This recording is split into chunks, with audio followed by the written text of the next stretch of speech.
Hace muchos años, en 1854, aconteció algo muy místico. Contaba mi abuela la historia de una hermosa mujer llamada Amelia, la cual vivía muy feliz, pues se encontraba casada con uno de los hombres más guapos de la comarca. Este hombre era adinerado, gozaba de muchos privilegios y, para colmo, podía presumir de un atractivo físico que difícilmente otro mortal podría igualar. Así que por esas razones, Amelia era la envidia de todas las mujeres, pues él la llenaba de dicha y de halagos, como también de atenciones. Mas la dicha no duraría para siempre. Resulta que una lengua viperina en forma de un lúgubre rumor hace que llegue a sus oídos la traición de su amado. En aquel laberíntico rumor hay menciones claras de una vida paralela de su querido y amado esposo, con quien para aquel entonces sería su competencia. Se hablaba de hijos, de propiedades inmobiliarias, de carruajes, de eventos sociales importantes y mucho más. Al parecer, allí no cabía Amelia, no era su entorno a corresponder. Liliana Cortés era el nombre de aquella competencia, de esa otra mujer, una mujer apuesta, inteligente, de escultura envidiable, de piel apiñonada, con una lúcida proyección de suavidad. En lo que menciona mi abuela, Liliana era una mujer distinguida por tener unas uñas hermosas, las cuales también eran largas y en color carmesí. Ella presumía de unos labios grandes y carnosos con un tono mate rojo. Tenía unos ojos muy expresivos con un toque intenso que proyectaban dominio. Sus pupilas brillaban en un color negro muy profundo. Sus hábitos describían una conducta muy propia de la alta burguesía.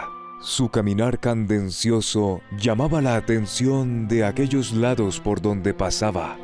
Era evidente que aquella mujer era el símbolo y el espectáculo que se grababa en la retina de propios y extraños, lo que le daba protagonismo en lo que se conocía para aquel entonces como la comarca.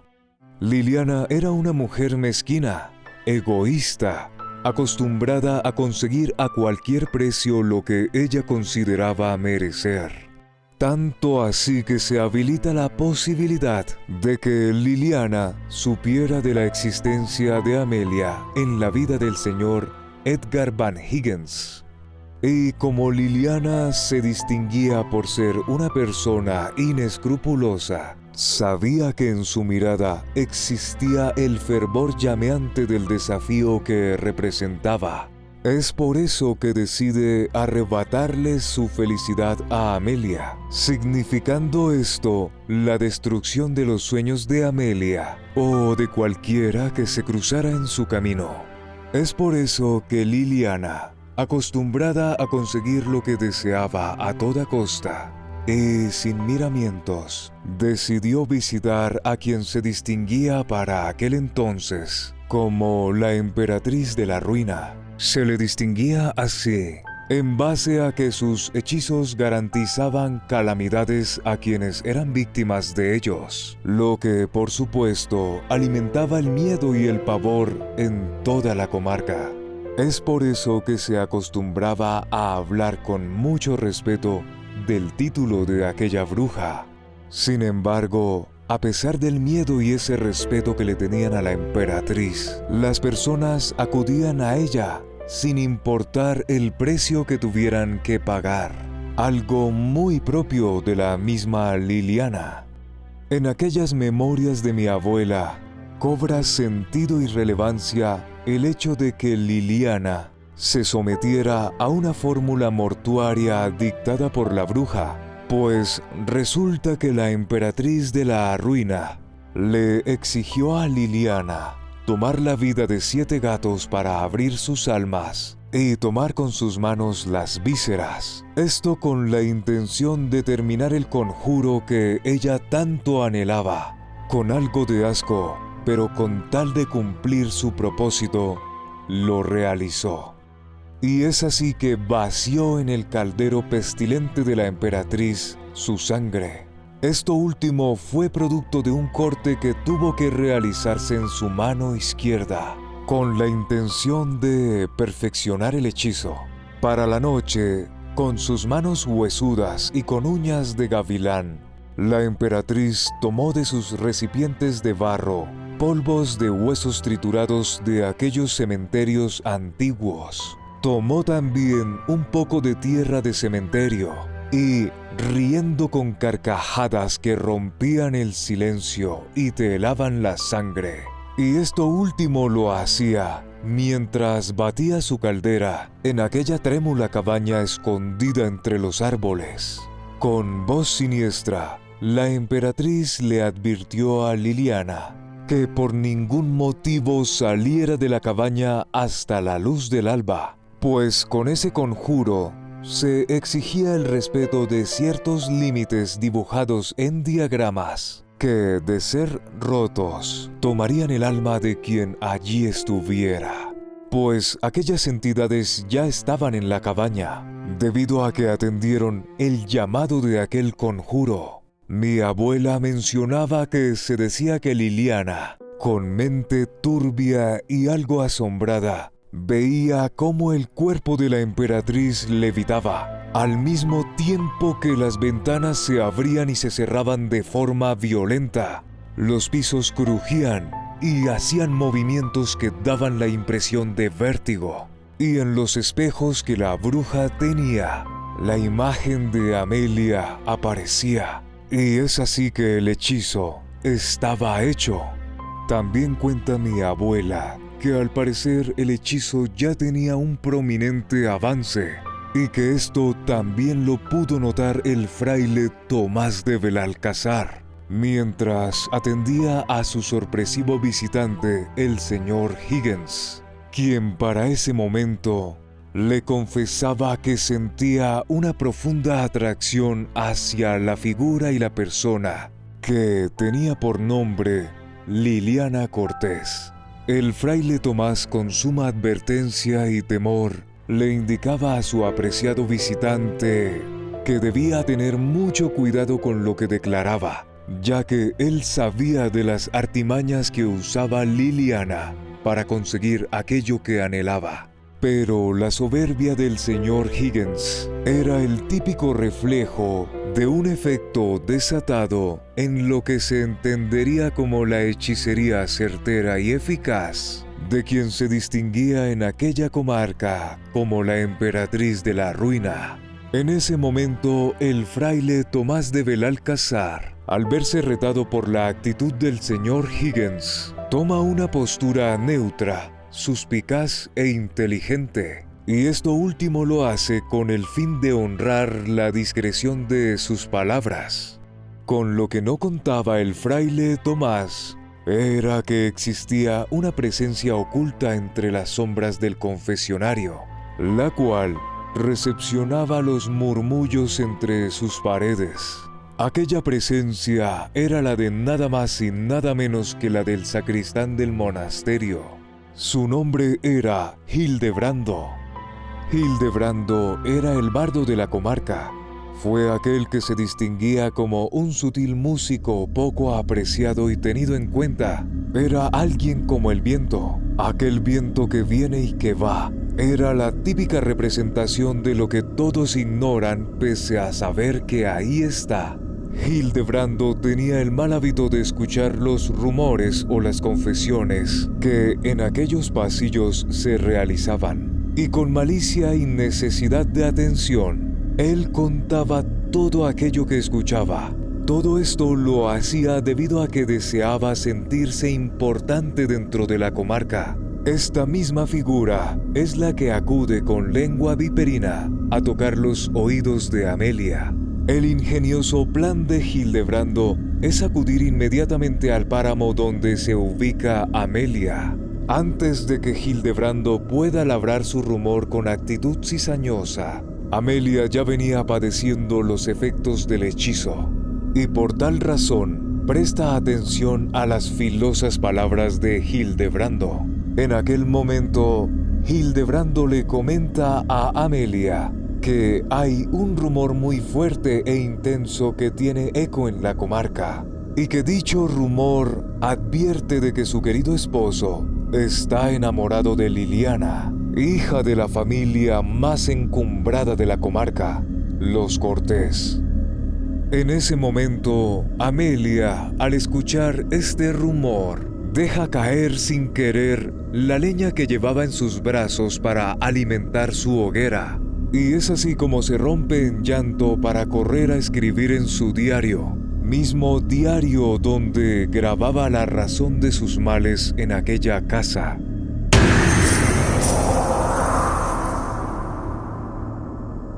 Luego, cuando estuvo más calmada, Hildebrando también le platica de un posible pacto que pudo haber hecho Liliana con la emperatriz de la ruina. Esto último, para garantizar el efecto nocivo de sus desgracias. Y que habían relatos paranormales como también desgarradores sobre el sufrimiento de Amelia.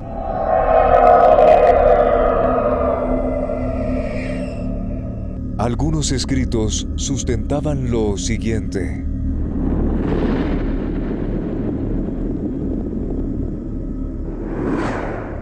«21 de septiembre de 1856. Tengo miedo. Me están sucediendo cosas extrañas. Mi casa ya no se siente como mi hogar. Puedo escuchar ruidos de uñas rasgando las puertas de la casa. Y posteriormente puedo notar que las puertas son abiertas con violencia. Lo peor de todo, sin presencia alguna. Estoy sola, siempre estoy sola. Tengo mucha sed, tengo mucha ansiedad. Veo las flores del prado marchitarse y perder la vida». 25 de septiembre de 1856. Mi marido se asoma al frente de la casa en su carruaje. Es extraño verle después de tantos días. Lo siento diferente. Está frío y distante. Mas yo no puedo evitar seguir amándolo. 29 de septiembre de 1856. Mi miedo crece más, pues los animales están inquietos. La leche que hoy ordeñé se agrió sin siquiera tener oportunidad de hervirla. Las horas son lentas, pero nostálgicas. Un escalofrío pasa por mi cuerpo y siento como si alguien me observara desde atrás.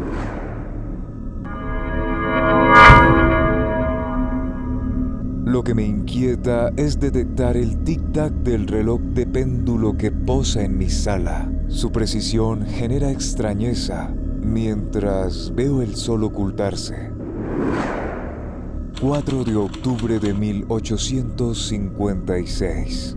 La brisa me aturde y siento que se lleva mis mejores recuerdos. Sigo sedienta y marcada de angustia al no saber el porqué de la lejanía de mi esposo. Hoy le conté lo que está pasando. Sin embargo, mi manifiesto es tan solo un recurso vano, ya que él solo me mira a los ojos y después con gesto de disgusto me trata por loca. Al acercarme a la biblioteca de la sala, vi un escrito en caligrafía forzada y algo empañada. Había algunos rastros de sangre en aquel mensaje y sobre él mencionaba mi nombre. 7 de octubre de 1856. Al acabar de hacer mis oficios de la casa, regresé a mi habitación para descansar un rato. Y en esas me encuentro con que la cama está totalmente invertida de su posición habitual. Cada vez que trato de acomodarla, al descuido de ir a la cocina, a la biblioteca, a ver los animales y demás, una vez que vuelvo a mi recámara, Nuevamente la cama está invertida. 11 de octubre de 1856. Son las 3 de la tarde. El sol alumbra el oriente del bosque. Puedo ver los venados a la distancia. Y es que ellos están fijándose en la casa. Y mientras tanto, unos coyotes hacen ruidos extraños. Se siente un vacío extraño y puedo presentir que hay algo en la casa.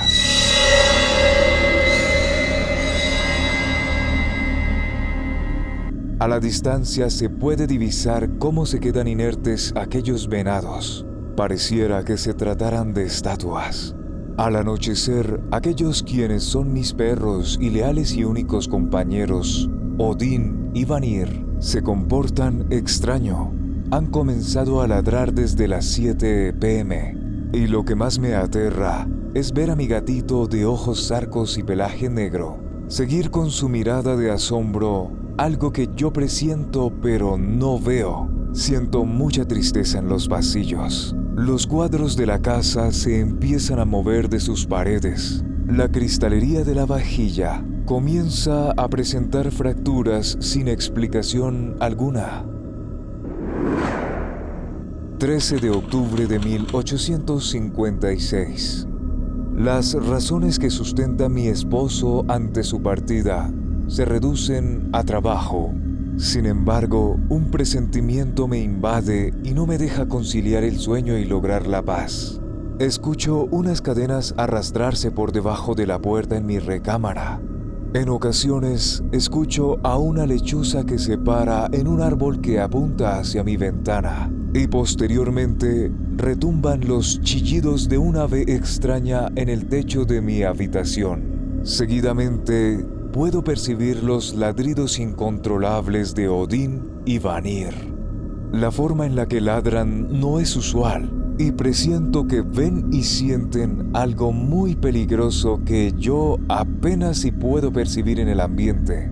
Mis huesos duelen con el paso de los días, y mi piel presenta contusiones a la vez que está pálida sin explicación alguna. La debilidad mental no se hace esperar, y la dependencia al tabaco me está consumiendo. 15 de octubre de 1856.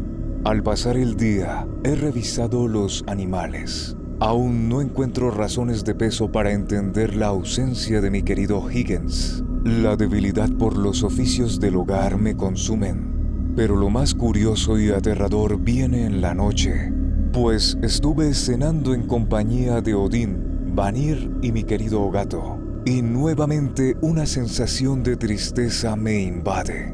En aquel momento pude ver entonces aquella vela que en la mesa estaba, la cual comenzaba a orientar su llama en dirección a mis 6 en punto.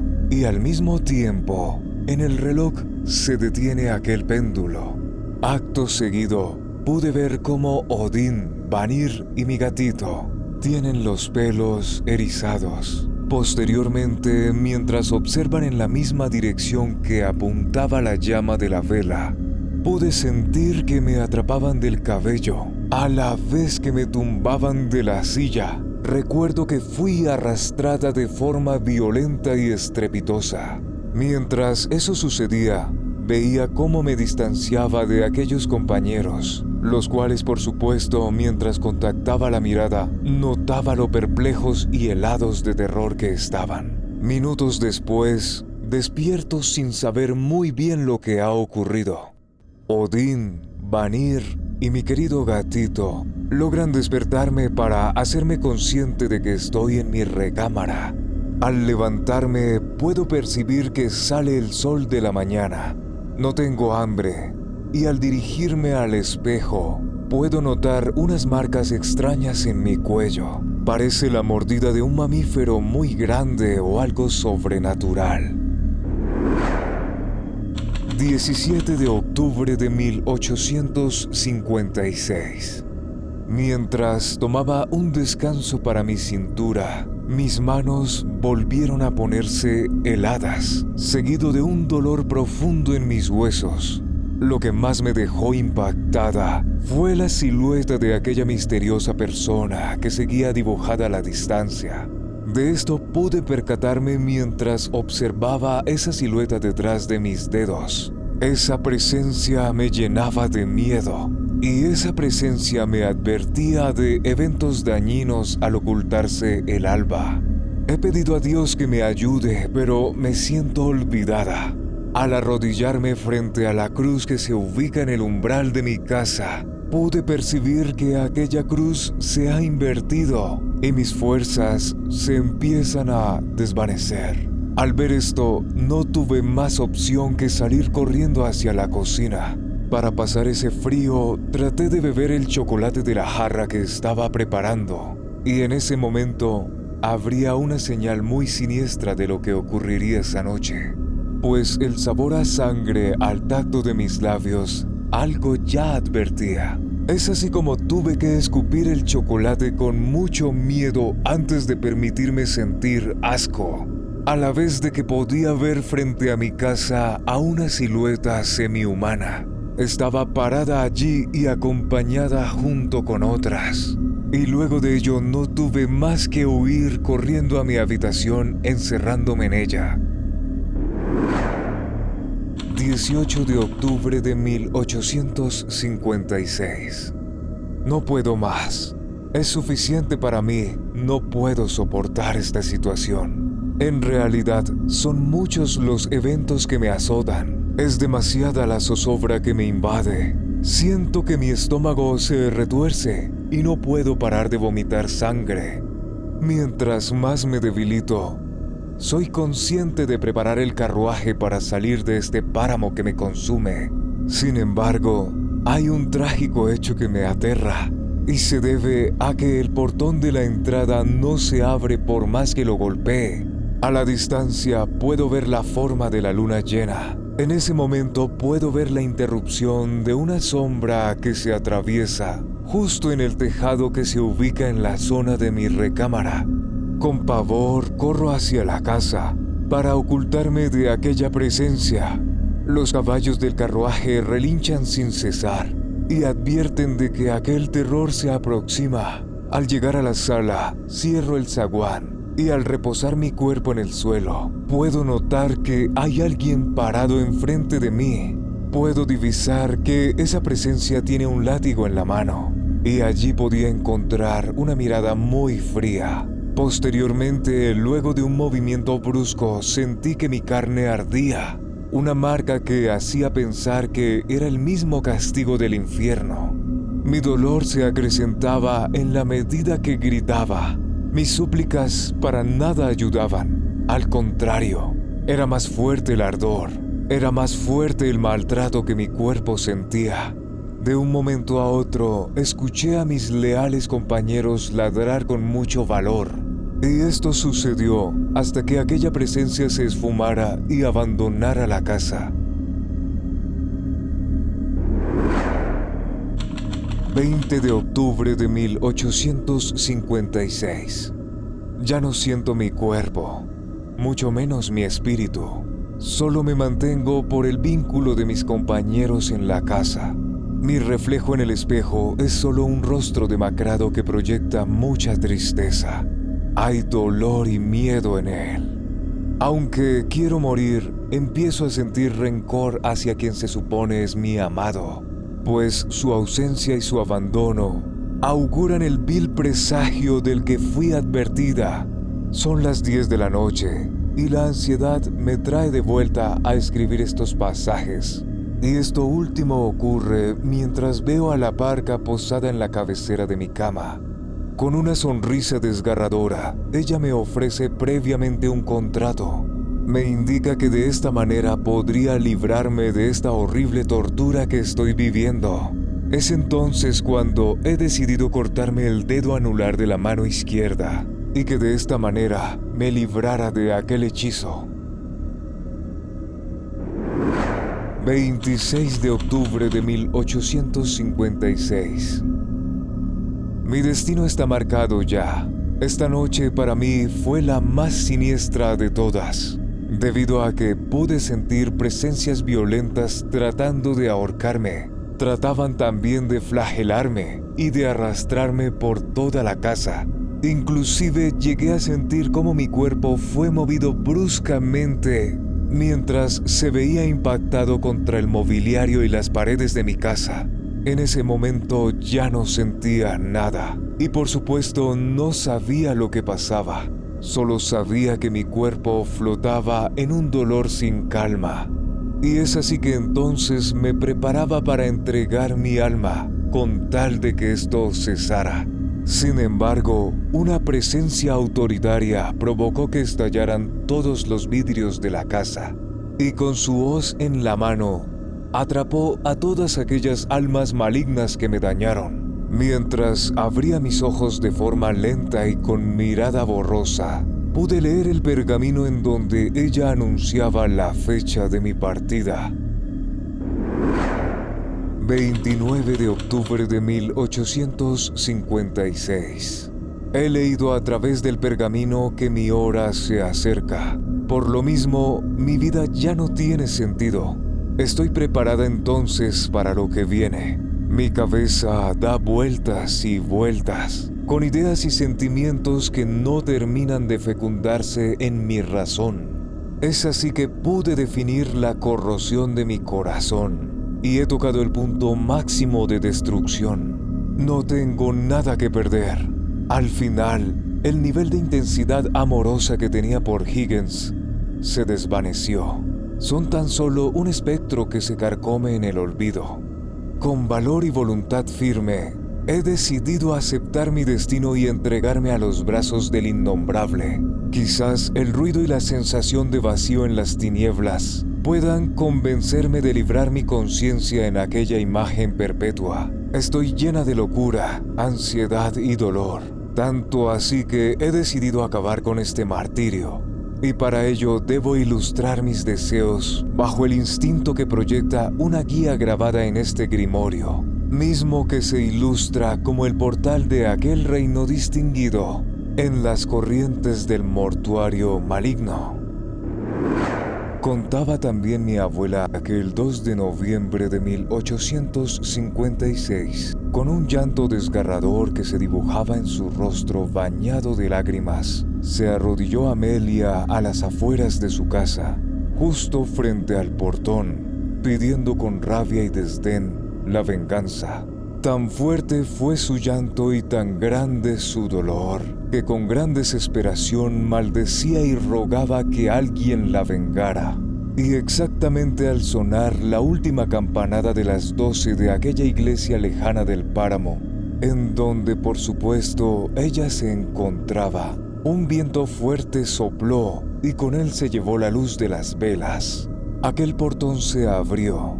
Y es así como vio entrar por esas puertas a un gallardo hombre alto, blanco, vestido de gala y con un sombrero inclinado que permitía que solo una sonrisa se asomara, misma con la cual Amelia quedó cautivada desde el momento en que lo vio. El hombre avanzó hacia ella, la cual aún se encontraba de rodillas, y entre más se acercaba, ella más lo admiraba, pues su hermosura era indiscutible. Sus dientes como perlas opacaban el brillo del oro que adornaba el traje de charro. Asombrada al ver aquella figura, definitivamente se quedó pasmada. Y en un momento él habló y con toda la cortesía de un caballero le dijo: «Buenas noches, Amelia. Aquí estoy, pues oí tus lamentos y tu pedido. ¿Y quién podría negarse a acudir a ayudar a alguien que sufre tanto dolor?» Ella, con el rostro aún lleno de lágrimas, pudo ver aquel hermoso patriarca de la nigromancia con sus ojos que brillaban como zafiros. Y así fue que quedó pasmada, pues jamás había visto o conocido a un hombre tan apuesto y tan gallardo. Y con esto se hace referencia al hombre que tenía en ese momento frente a ella. Un escalofrío recorrió su cuerpo. No sabía si era miedo o deseo. Lo que Amelia sí sabía era que su lamento había sido escuchado y que su venganza podría ser ejecutada, pues aquel personaje que se encontraba frente a ella era el mismo que todos conocían, al que por supuesto todos temían, porque aquellos favores que él concedía, un precio muy alto les cobraría. Pero era tanto su dolor, tanta su rabia, que con voz afligida al mismísimo diablo su alma le ofreció, para que su venganza cayera en aquellos dos, mismos que son entendidos como su bello esposo y aquella mujer que se lo arrebató. Contaba mi abuela que Amelia en los brazos del mismísimo diablo se refugió, y él, cautivado, se la llevó. Cuando el innombrable ángel caído con sus brazos la arropó, sus 3 fieles mascotas compartieron el mismo destino, un destino que despertó una llama oscura de terrible aspecto, que con todo el páramo acabó, quedando como mudo testigo solo un diario, donde por supuesto convergen aquellos pasajes de miseria y desgracia que el silencio absorbió.